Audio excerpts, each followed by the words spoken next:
If I'm late with my mail, I won't be a really useful engine. Just then, Gordon thundered into the docks.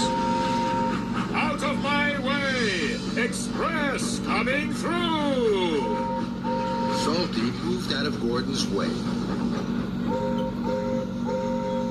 Percy saw this.